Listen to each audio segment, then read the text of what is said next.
Tony sat in a chair against the wall, looking at his father, who was lying with his eyes closed, his face thin and haggard. The atmosphere in their house had been dreary for over 3 weeks now, ever since Tony's father had become bedridden. The diagnosis was serious and time was running out.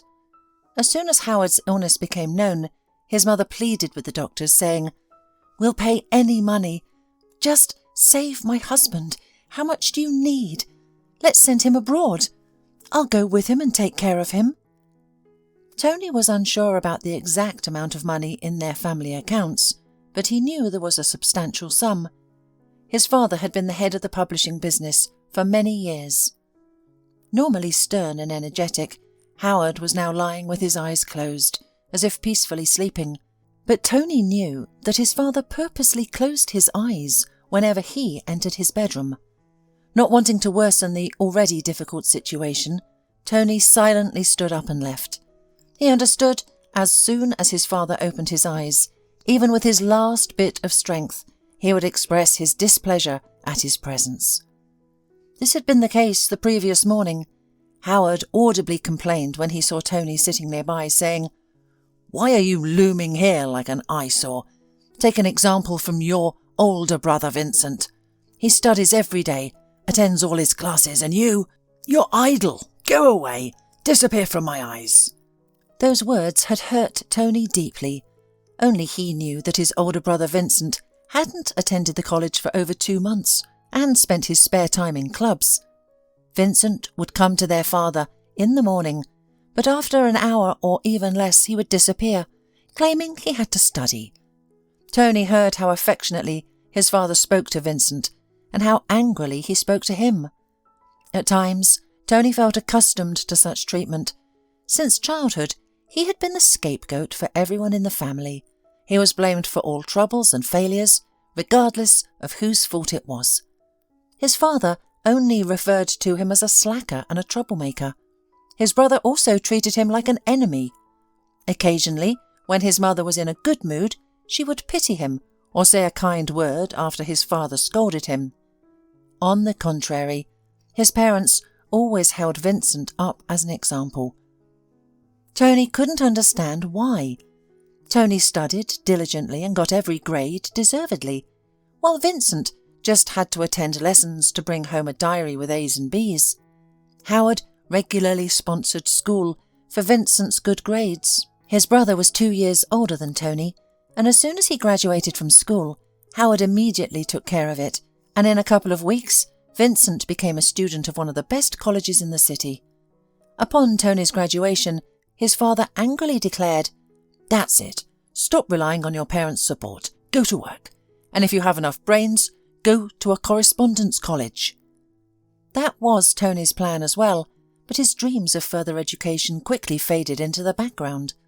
A few months after his graduation, the family learned about Howard's illness. Tony had to put aside his goals and start helping his mother. There was enough money in the family to hire a nurse, but his father adamantly refused, saying, "I deserve my wife and sons to take care of me, not some strange people." Most of the time, Howard's wife took care of him. Tony would often assist her, which would provoke the patient's dissatisfaction and anger. Together with his mother, he would wash his father, change the bedding, clean the room, and even learned to administer injections. Vincent, on the other hand, would only visit every day to sit by his father's side holding his hand. But that wasn't the only reason. Twice, Tony overheard from another room that his brother, taking advantage of their father's favourable disposition, asked him for help. The first time, he tearfully pleaded, "Dad, the car you gave me when I finished school is no longer in good condition. It's constantly breaking down. Besides, do you know whose kids are studying in my class? The daughter of the city's head, the daughter of the market director, the son of the head doctor at our hospital, and others. They all come in fancy cars, some even with drivers. And here I am, driving that damn car. Since you're bedridden anyway, and your car is just sitting idle in the garage, could you give it to me? I have to maintain my family's status, don't I?" Tony hadn't heard the answer, but when he saw Vincent go out in their father's car that evening, he knew that his brother had achieved his goal. A week later, Tony was giving their father an injection when Vincent entered the room. Grudgingly, Vincent said, "Well, if you have already done your job, get out of here. I need to talk to my father." Tony left the room, but his curiosity got the better of him, and he decided to eavesdrop on their conversation. It turned out that Vincent's college arranged a week-long exchange trip abroad, and Howard, impressed by his son's enthusiasm for learning, allocated a considerable sum of money for it. Tony, who already heard that Vincent had abandoned that college, couldn't understand why his brother needed a large sum. However, everything fell into place when he overheard Vincent talking on the phone. "Baby, pack your bags," Vincent joyfully exclaimed. "As soon as I leave my father's house, we'll fly to those islands you always dreamed of visiting." At that moment, Vincent noticed Tony and realized he had heard everything. He put the phone in his pocket, approached his brother and hissed, "What are you looking at me like that for? I have the right to a holiday, and my father doesn't mind paying for it. It doesn't matter what it's for, as long as it benefits me. So don't you dare say a word. Go and change his diapers. Better." Tony was stunned by his brother's audacity. While their father lay dying in the next room, Vincent was planning a luxurious vacation on islands with his lover. "But our dad could die at any moment," Tony whispered. Vincent's reaction was chilling. He grinned and defiantly looked into Tony's eyes as he said, "Don't worry. By the time the will is announced, I'll definitely be back. After all, if he dies, the inheritance won't be received the next day." Leaving Tony in a state of confusion, Vincent turned and walked away. It was then that Tony realized that his brother had no genuine concern for their father's health. All the sadness and tears at their father's bedside were merely an act to secure the biggest share of the inheritance. A couple of days after Vincent's departure, their father passed away quietly at night, with Tony on duty at his bedside. This moment would be etched in Tony's memory forever. His father opened his eyes and looked at Tony with a kind and affectionate gaze for the first time. It was as if he wanted to say something, but after a few deep breaths, he fell silent. Tony immediately sensed that something terrible had happened. He woke up his mother, taking a sedative from the kitchen on the way, as she had been relying on them heavily lately. Sobs, farewells and funerals followed. Throughout this time, Tony never left his mother's side, while Vincent continued to enjoy his leisure on the seashore, not bothering to return for the funeral. He only returned when several days had passed. He visited his father's grave only once, and that was at his mother's insistence. Life remained unchanged for him, and he even claimed to have more freedom of action. He could access cash in the safe without his father's approval, use his car whenever he wanted, and answer to no one. His mother didn't ask any questions. After her husband's death, she didn't care about such matters anymore. On the day of their father's scheduled will reading, all the family members were summoned by the notary. Vincent arrived in high spirits, smirking at Tony, as if he already knew the content of the will. As for Tony, he had no illusions, but what he learned from the notary was beyond any expectations. Their father's real estate and movable assets had been divided completely, in his opinion, unfairly. The house they all lived in and the monthly maintenance had been bequeathed to his wife for life. Tony fully agreed with this part of the will. To his eldest son, Vincent, their father left the management of all accounts, businesses, multiple cars, and a spacious apartment in the downtown. When it was Tony's turn, everyone held their breath, as it seemed that there was nothing more left for him. A tense silence filled the room, with Tony hearing his brother's laughter. The notary adjusted his expensive spectacles and read more quietly, revealing that their father had left Tony a stable with a small cottage located far outside the city, along with a sum of money in his account that was sufficient for him to start an independent life. When Tony heard how much his father had left him, he couldn't believe it. The number of zeros in his older brother's inheritance was many times more. And the money that had been left to Tony, his brother, could probably be squandered in clubs in less than a month. Tony, of course, from the very beginning realised that Dad would not divide everything equally between the sons, but he certainly did not expect him to act so unfairly. Going out of the notary, Vincent, who had always considered his younger brother as insignificant, angrily sneered through his teeth. "Well, that's it, my dear little brother. As they say, go your own way, and I hope I never see you again. By the way, don't even try to ask me for anything. I'm sorry, but I don't give to beggars." Turning to his mother, he said, "Mum, are you coming? Hurry up. I've got many things to do. I'll drop you home quickly, and I want to celebrate my current status as a rich businessman." Playing with the keys of his car, which had already become officially his, he headed towards the fancy car gleaming in the sunlight, while Helen approached her youngest son. Taking him by the hand, she quickly said in a guilty voice, "I'm sorry, Tony. I didn't know that Howard would decide this. You know I couldn't have changed anything. You know how stubborn your father was." The young man hugged his mother and replied quietly, "It's okay, Mum. Everything will be fine. It's not about the money. I'll figure it out somehow. Just take care of yourself, and I'll definitely call you. Go, or Vincent will get upset."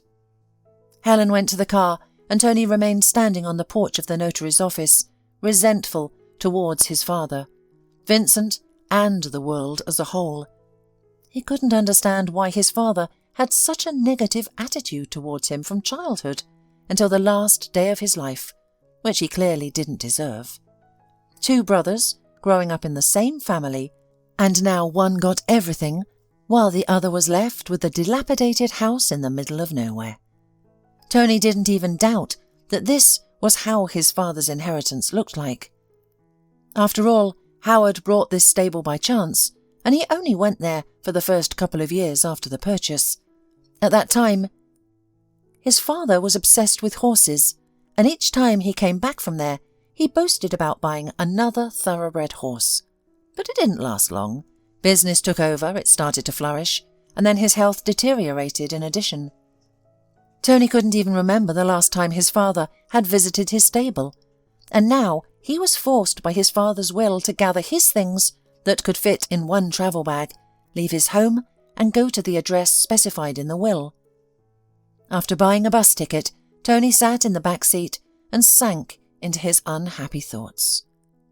3 hours later, the driver turned around, said they had arrived and dropped him off on the main street of the village.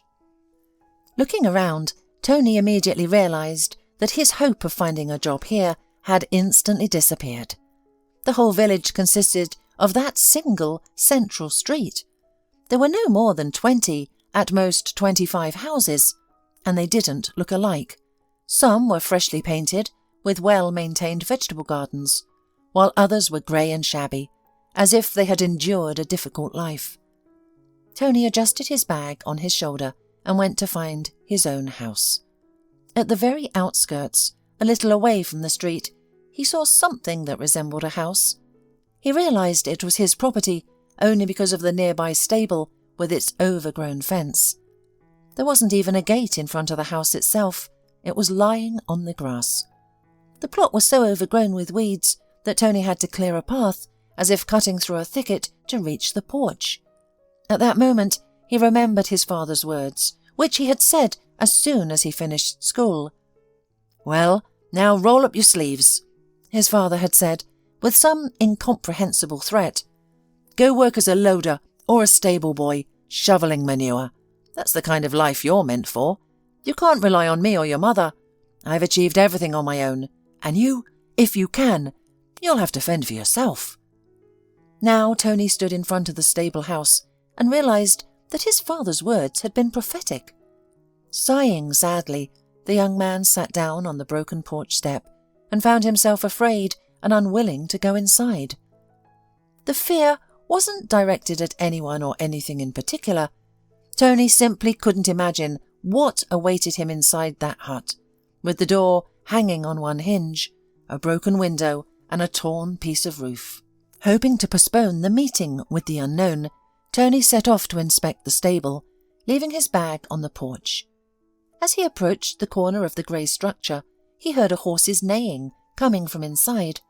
At first he thought he was imagining things, but when he opened the heavy gate, he was greeted by the handsome black horse.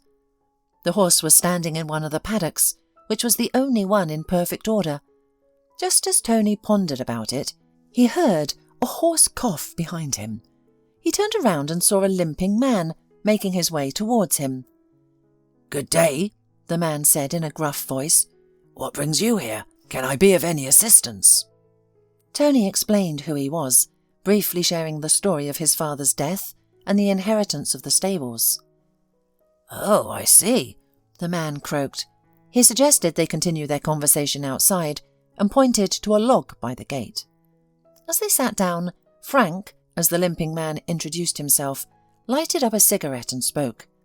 "Your father, when he bought this farm, visited for a while and bought some expensive horses. They were magnificent. You couldn't take your eyes off them. He hired workers to take care of the animals. That's when I got a job here, cleaning up manure and carrying water. Then your father stopped visiting his stable, probably when he fell ill. Instead, his assistant showed up, fired all the workers at once and sold the horses. I remember thinking, why would your father sell everything if he loved horses so much? But that's how it turned out." Frank sighed as his cigarette burned out, then nodded towards the horse in the stall and continued. "This one couldn't be sold right away, so he was left here. He's a young horse, but like me, he has a limp on one hoof. I felt sorry for the poor fellow and took care of him. You know, if you like, you can ask the blacksmith to take a look at him, maybe change the horseshoe, and the horse will improve. I don't know much about these things, but it seems to me that the horse is special, a thoroughbred, so to speak. Your father didn't just buy any horse." Tony sighed and promised to take care of the horse, not wanting to offend Frank. In reality, the horse was the least of his concerns. He didn't know how he would survive. He had no money, no job, and the house had been ransacked and left in ruins. He had nowhere to return to, as his brother had made it clear at the notary's office that everyone should live in his inherited house. Therefore, Tony couldn't go back to his parents' house. There was only one way out. He had to find a way to survive in this wilderness.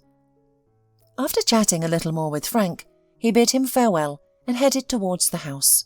He needed to settle in before dark. However, as Tony stepped over the threshold of his future home, he was taken aback. Once again, he was astounded by how cruelly his father had treated him. It could hardly be called a dwelling. The small room, which had likely been a kitchen, had a broken window and was littered with cigarette butts and empty bottles. The only furniture that remained intact was a sturdy cupboard, while a table and a couple of stools were scattered around as if there had been a fight. The second room in the house seemed to have been occupied by mice for a long time. The old cushions and blankets were in terrible condition due to their nibbling. At that moment, Tony was grateful that the bed was made of metal. Otherwise, the audacious rodents would have destroyed even the bed. There were two other things that brought him some relief: a whole window in the room and an old chest in the corner. Surprisingly, neither the mice nor the previous occupants had managed to reach it. The chest contained a couple of usable bedsheets, although they were not new. There were men's and women's shirts, trousers. Everything was washed, but there was a faint smell of mustiness or age. For the rest of the day he rolled up his sleeves and removed all the junk from the house, piling it in the farthest corner of the yard, with hopes of burning it all some day. Then he went to the stable, where he found a decent bucket, After fetching water from the well in the yard, Tony carefully washed the room where the bed stood. He decided to start there, as it was the only place he could spend the night without worrying about raindrops falling through the broken window. Exhausted, the young man fell asleep that evening on the bare net of the old rusty bed, completely unaware of the challenges that awaited him. He woke up the next morning to the rumbling of his empty stomach. If there had been anyone else in the house, they would have heard the loud growls from outside. It was then that Tony remembered he had eaten his last meal at the bus station before coming here. He had bought a bottle of lemonade and a couple of pies with some sweet potatoes. He was about to get up when someone knocked on the window. He tried to rise but cried out in pain. He had slept so well during the night that he hadn't even noticed the iron mesh of the bed digging into his skin. Tony stood for a moment trying to ease the pain and massage his skin before approaching the window. He opened the shutters wide and saw a female angel. She was a short girl wearing a colourful sundress that almost reached her heels and a perfectly white headscarf. She smiled shyly and handed him a package. "Hello, I'm Rachel, Frank's neighbour," said the stranger, charmingly smiling. "He told me all about you yesterday, so I thought by the time the market opens at noon, you'll starve to death. I'm going to the farm this way anyway, so I brought some milk and half a loaf of bread." Catching Tony's glance, she lowered her eyes in embarrassment and added sadly, "I'm sorry, I have nothing else to offer. My son and I live alone, so this is what we eat, and I'm excited to share it with you." Tony suddenly disappeared from the window and in a second appeared beside Rachel. Taking the package from the girl's hands, he exclaimed, "Rachel, you saved me from starving to death. I woke up thinking I was dying. I was so hungry." She smiled, and Tony continued, "I thought I'd go to the shop and buy everything, but now I realise that you don't even have one here, and I wouldn't have an energy to get to the market. You saved me, but I can't even thank you enough. I can't even invite you into my house. I'm still afraid to enter it myself, but I promise, as soon as I've put things in order, I'll invite you and your son to have tea." Throughout their conversation, Tony discreetly observed Rachel. Her features seemed familiar, but he couldn't remember where he had seen her before. Over the next few days, Tony tidied up his new home. Frank managed to find some glass somewhere, and they carefully cut it and installed it in the kitchen window. Talking about the charms of country life, the men quickly whitewashed the walls of the house, while Frank's wife cooked dinner for them. Tony was surprised at himself. He could handle the saw and hammer he had found behind the house with ease, even though he had never even suspected the existence of such tools before. In their family, there had always been hired workers to do such tasks. Now, he himself fixed the table and kitchen chairs, and he even enjoyed it. Rachel visited him once more, waving her hands in surprise, and said, "I thought nothing good would ever come out of this messy house, but it's still possible to live and even thrive here. You have golden hands. The only thing you need to make it cozier is a curtain for the window. I would sew them if I had something to make them from." Tony smiled mysteriously and went into the other room, where there was a chest. A few minutes later, he returned with a colourful sheet. "How about using this?" he offered Rachel. Luckily, the previous owners were stockpiling, and the looters didn't have much use for it. Rachel unfolded the sheet and went to the window to see how it looked. Satisfied, she said, "Why not? We won't tell anyone it used to be bedding. I'll sew them today, and we can hang them up tomorrow." Tony looked at her admirably and once again thought about how much he liked this simple country woman. Perhaps he would even have tried to court her, but Rachel had made it clear from the first day that they could only be friends. Tony had already learned that Rachel was married before, but it had been brief and unsuccessful. When he asked her to tell him about herself, Rachel reluctantly shared her story. "Before the wedding, my husband used to treat me like a princess," she said sadly, as they sat on a bench outside the house. But as soon as we got married, he changed completely. He started hanging out almost every day and chasing after other women. I endured it for a long time, crying and begging him to change, but I couldn't make a difference. Even when I became pregnant, it didn't make him reconsider his life. When my son was just 3 months old, that scoundrel became even more audacious and openly flirted with a village woman named Howard. Then they went with her to the city. Since then, Billy and I have been living alone. When Tony asked her where her son was, Rachel said that Frank's wife was helping him, so when she had to go to work, she looked after the boy. Rachel herself worked as a milkmaid for a local farmer and went to the cowshed every morning at dawn. A few days later, while walking with Billy, she checked on Tony, and he quickly found a common language with the little boy. Tony was grateful to have met Rachel. Communicating with her was effortless. She often gave him gardening advice, explaining how and why to take care of the plants. She also recommended a blacksmith to help with Eclipse, the horse Tony had inherited.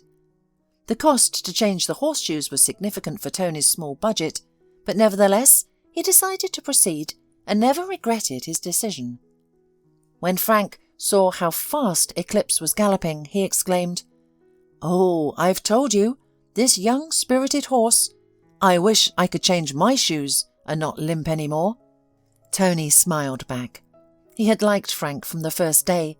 He didn't drink and was skilled at everything. Frank helped him fix the stable fence and taught him how to repair the roof. "Do you know why I'm lame?" Smoking a cigarette, the elderly man asked Tony. "I fell off the roof when I was young.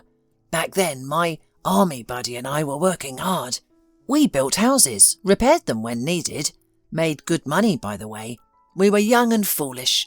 One day, after having a few shots in the autumn cold, we climbed onto the scaffolding.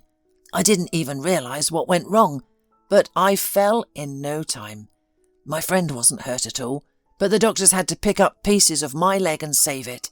Since then, I don't drink alcohol, but unfortunately, I can't make my leg healthy again." Tony enjoyed listening to his elderly neighbour. He had a way of telling stories that were captivating. They often sat by the stables in the evening, with Frank puffing on a cigarette, reminiscing about the past. During these months, Tony found himself glad to be in this village. The people here were different from city dwellers, simple, kind, living a quiet and measured life without excesses or fuss. Tony was pleased with the house that he had gradually fixed up. It had become quite comfortable to live in. His resentment towards his brother had gradually faded, and he kept his promise to call his mother from time to time. During their last conversation, Helen expressed concern about Vincent. "Oh, Tony, I'm worried about your brother. He completely abandoned his studies. He doesn't want to work either. He handed over his father's business to his friend and is just living off the interest. He spends his nights drinking and partying with the money. He mentioned you several times. He said you'll starve to death and that even if you come crawling back on your knees, he won't give you a penny." "Don't worry, Mum," Tony said cheerfully. "I'm not going to crawl, and I'm sure I won't starve to death. Everything is fine with me, even better than I expected at the beginning." At that moment, he wasn't lying. He said how he truly felt. He felt good and at ease. The only thing that saddened him was the lack of job opportunities, but he was almost certain that things would change soon. And change did come soon. That day, despite the early morning, Tony was already on his first crop in the vegetable garden when Rachel rushed into the gate. She was waving a piece of paper and speaking excitedly. "Tony, look what I found! I went to the chief, to our farmer, for his pay, and I saw this leaflet lying there. Read it quickly. It's an opportunity for you and Eclipse." Tony took the leaflet, which had a herd of horses at its centre and an announcement below. It turned out that a horse show was being held in the neighbouring town. The requirements were minimal, but the main prize was substantial. After reading the text, Tony grinned and handed the sheet back to Rachel, saying, "There will probably be thoroughbred horses exhibited there, and our Eclipse is only a thoroughbred, according to Frank's words. Rachel tried to persuade him for a while, but then she waved her hand, placed the leaflet on the porch and left a bottle of milk on it. Turning around, she disappeared behind the gate, as quickly as she had appeared. Tony returned to his work. However, the thought of the horse show lingered in his mind. The prize money, by village standards, was substantial, and although he didn't believe in success, Tony decided to give it a try. Frank's words about his father only buying purebred horses, which meant that Eclipse could be purebred, stuck with him. In the remaining days before the exhibition, Tony carefully prepared the horse, and Frank gladly assisted him.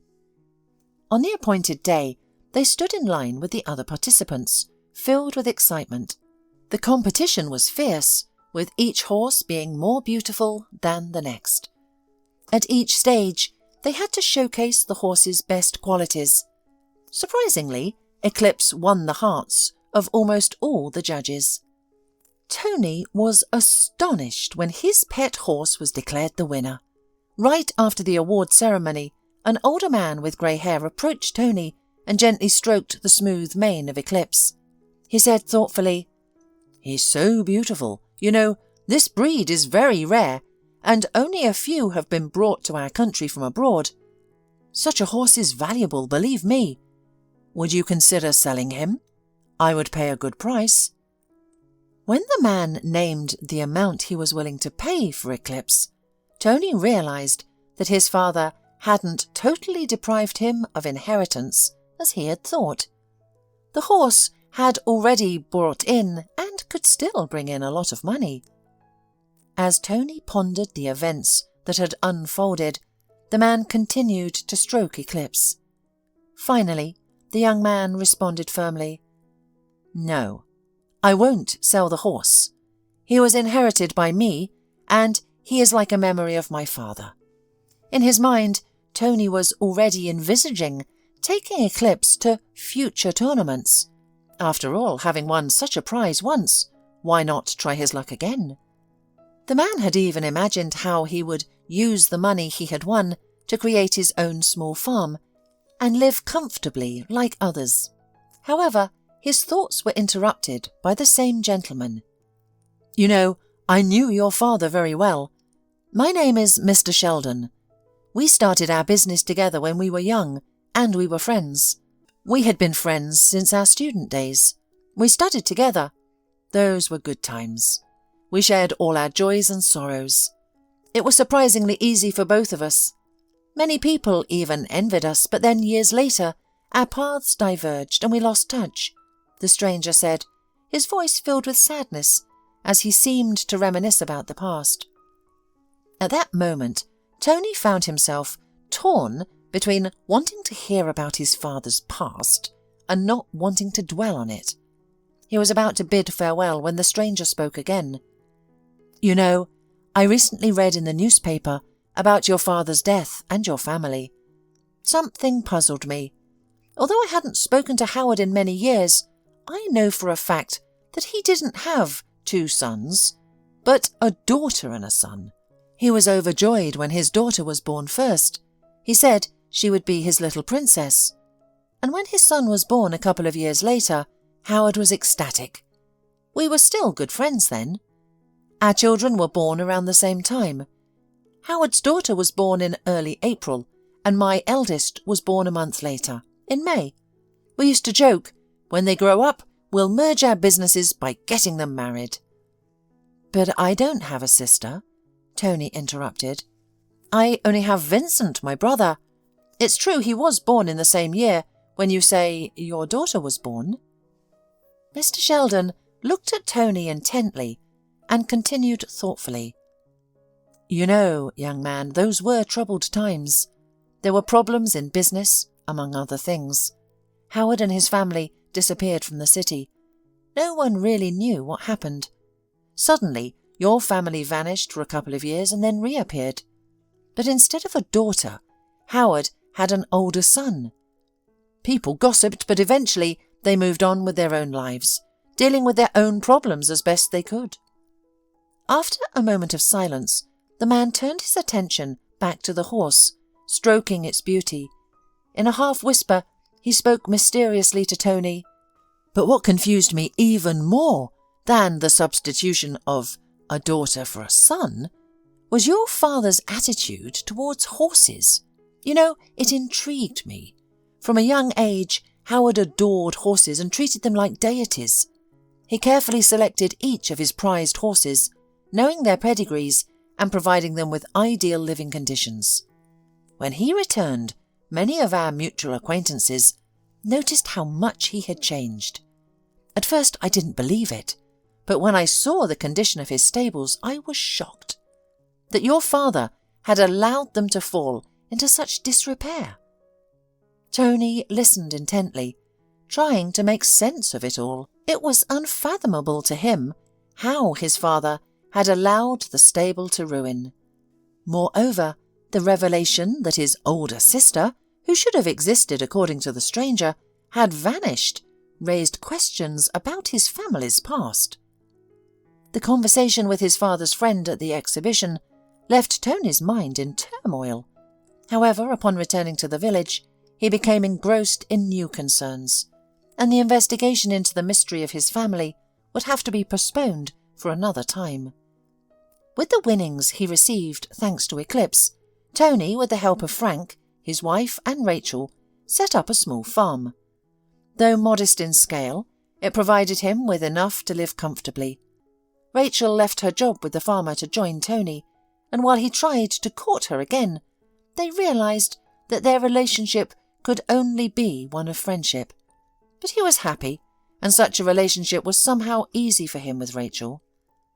Nearly a year had passed since Tony moved to the village, and he couldn't imagine how he had ever lived in the bustling, noisy and wicked city. However, one day he received an unexpected call from his older brother.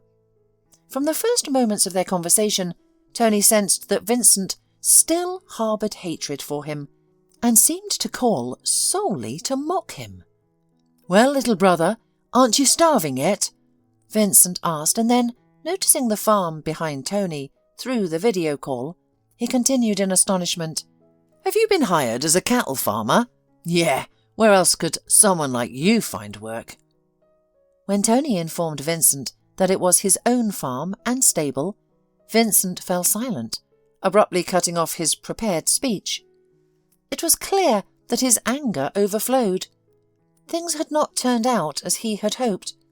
Not only had Tony not starved to death, but he had also become a businessman, albeit in the village and without million-dollar profits.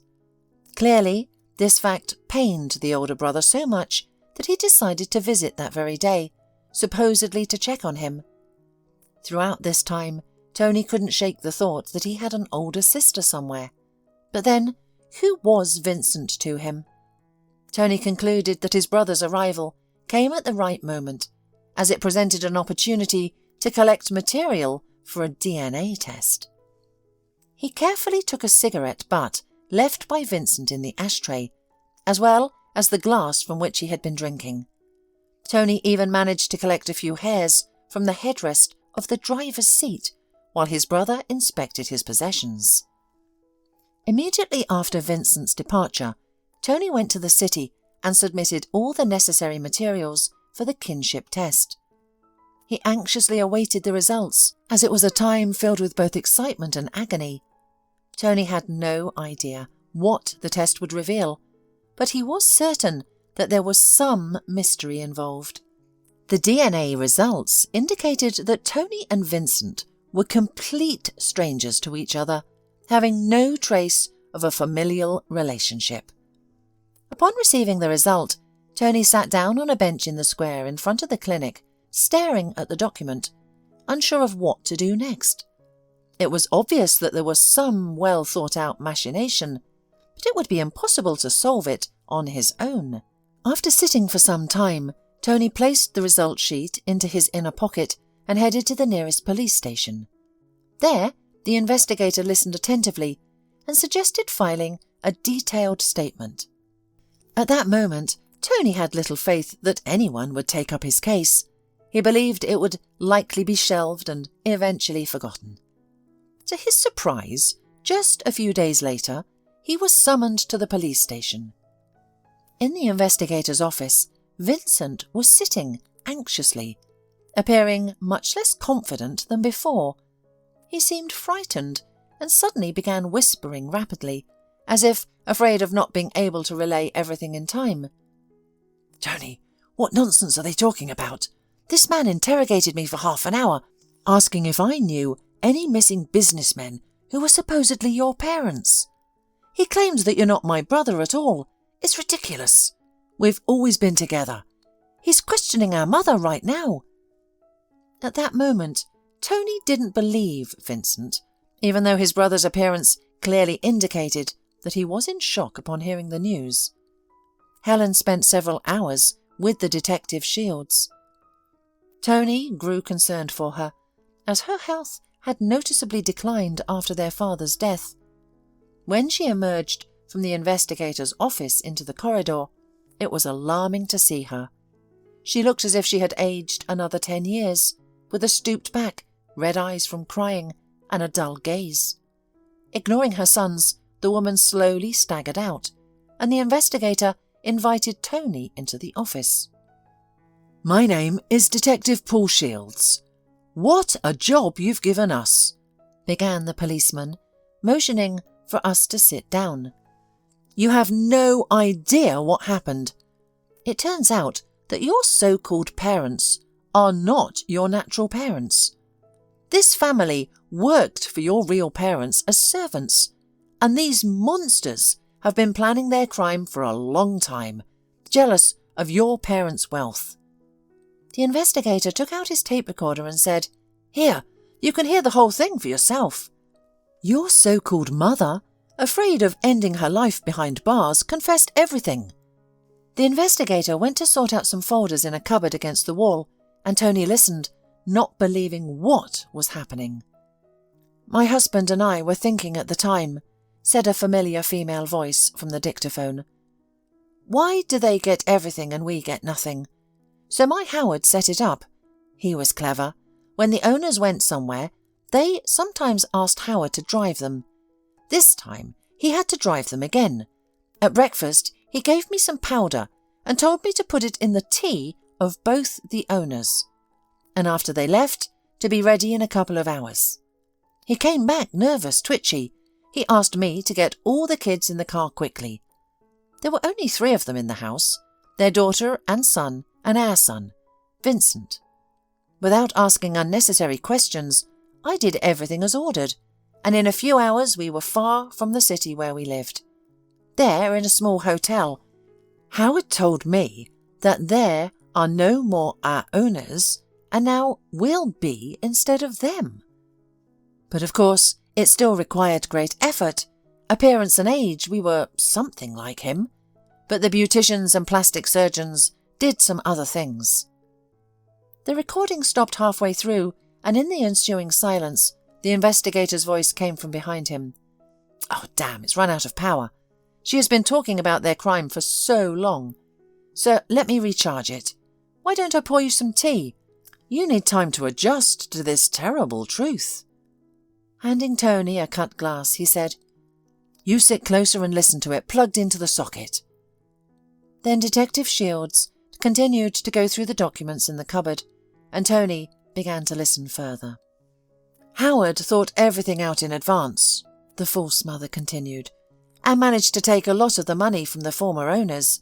We rented a big house, hundreds of kilometres from the town where we lived. Howard said we should wait some time. Then we found a village orphanage somewhere along the road where we were travelling. My husband said we couldn't get rid of both at once. It would be suspicious, and so they might ask. He made up a story that we were on a trip and our daughter died suddenly, so we adopted a boy to ease my maternal grief. When we returned some time later, we had no difficulty in communicating with acquaintances, for we had been there for many years and knew well the habits and tastes of our hosts. Howard quickly entered the role and easily got into the image of the host. And We would have lived like that if you didn't dig." The voice in the dictaphone sighed and fell silent. Detective Shields went to the table and pressed the off button. Touching Tony's shoulder, he said, "Hang in there. I understand it's hard to find out that the people you thought were your parents are not parents, but murderers. But the main thing is that you found out that you have a sister. I think we'll try to find her."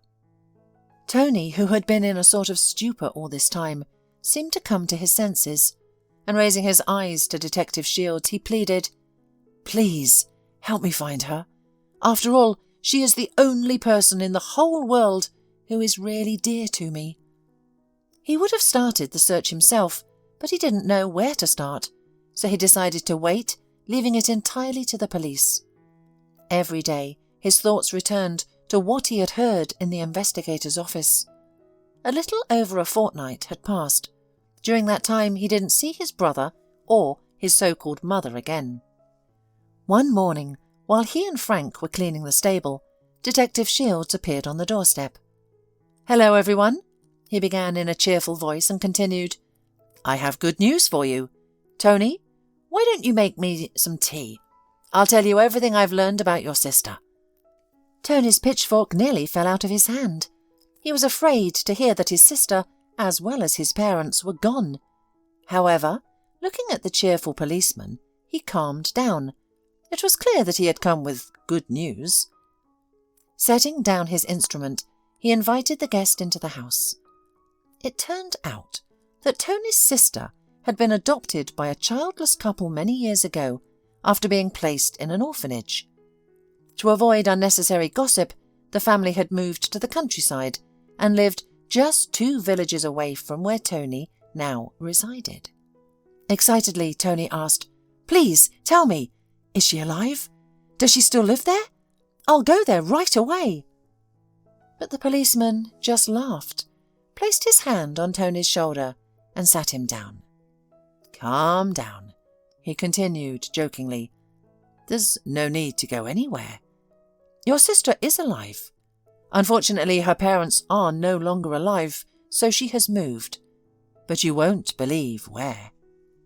Tony looked at him questioningly, and the policeman, as if testing his patience, revealed information gradually.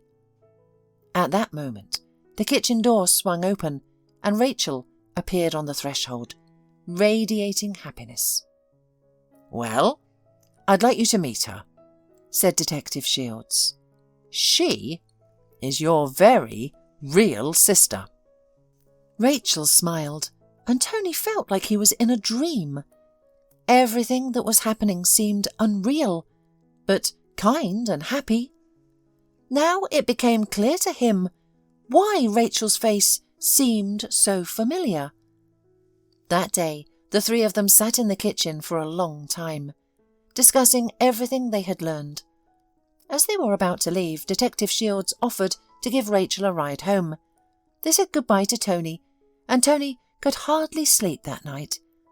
There had been so much information lately that his head was about to burst.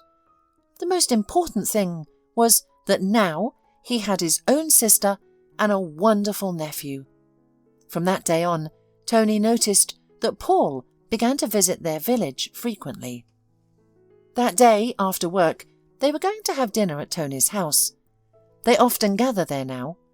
When Paul appeared on the doorstep with a huge bouquet of flowers, he nervously addressed Tony. "Here's the thing. I have fallen in love and want to marry Rachel.